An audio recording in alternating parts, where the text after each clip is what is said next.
It's a significant time to be talking about peace when the country is involved in war, and we're now no longer one of the 10 most peaceful countries in the world. I'm very pleased to be here today on behalf of the City of Calgary for the launch of the Peace Pole project, and we commend the Calgary Peace Pole community for living out their commitment for peace and creating strong connections between many diverse communities in the city.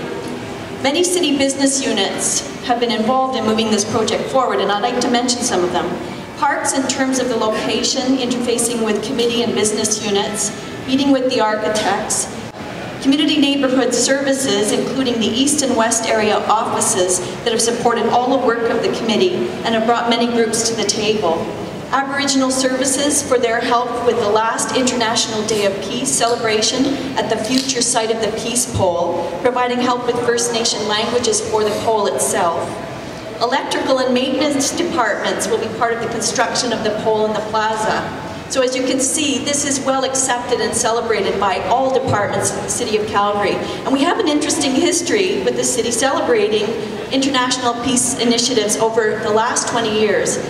This is largely a symbolic gesture, but in 1987, Calgary became a nuclear weapon-free zone. Through the years, it supported a number of other peace initiatives, the Landmines Campaign, the Peel for Peace program, International Day of Peace declarations, and in 2005, Mayor Ron Kanye joined the Mayors for Peace campaign, which calls for the elimination of nuclear weapons.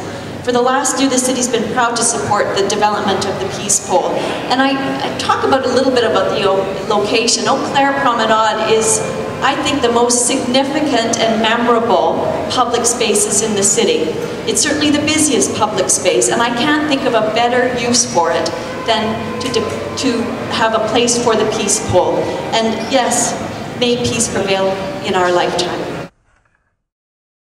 After some initial research on peace poles, Project Plowshares Calgary members met with City of Calgary representatives in 2006 to discuss the peace pole proposal.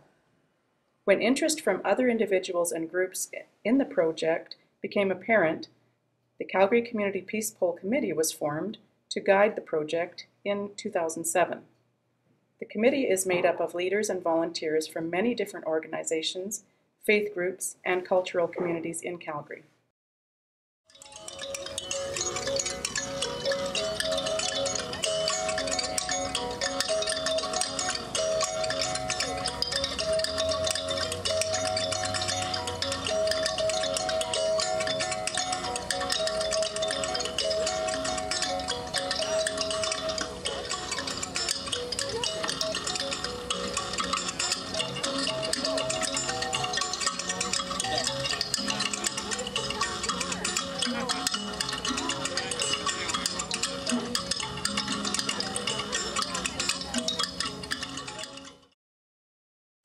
Zala is proud to be working with the Peace Pole community to recognize and celebrate the word and the great message of peace in over 80 languages from Canada, around the world, from Africa to Asia, from Europe to the Middle East, and from the Americas, South, Central, and North, and to our own First Nations community.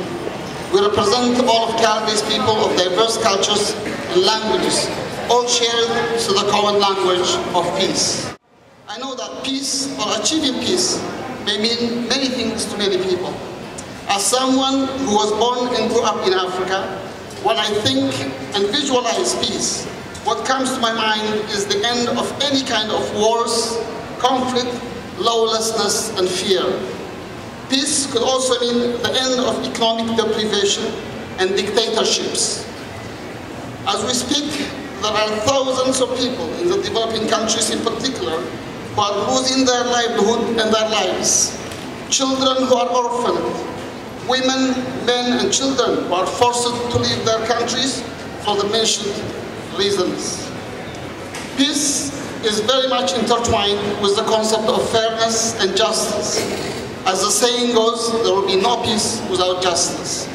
Peace is about the end of suffering, suffering brought by civil wars, border wars, clan and tribal wars, religious wars, political and economic wars, unleashed to accumulate wealth and power. I hope that the launching and erecting of the Peace Pole will help us and remind us as Calgarians to reflect on and contribute our share to peace building. Again, we wish to thank each of the Peace Pole Committee, members and volunteers, sponsors, committee members, and especially our friends at Project Plowshares Calgary and our architect, Mark Boutin and his team, who have created the vision for this beautiful monument of peace for all Calgarians to reflect upon and enjoy. We especially thank everyone for joining us this evening. Let us continue to build peace in Calgary as a kind and welcoming, multicultural and multilingual Western city for all, for many generations to come. My usual quote, if I dream alone, it's just a dream. If we dream together, it's the beginning of a better tomorrow and a better, peaceful world. Thank you. It's an honor to be standing here right 100 yards away from where the Peace Pole will be erected for and by Calgarians. Built to be a symbol for peace and to also represent the communities that embrace its meaning and value. Promoting multicultural harmony has relevance both locally and we know globally. As our city reached 1 million people and in these times that offer prosperity for some and disparity for others, we need a symbol and statement like, may peace prevail on the earth.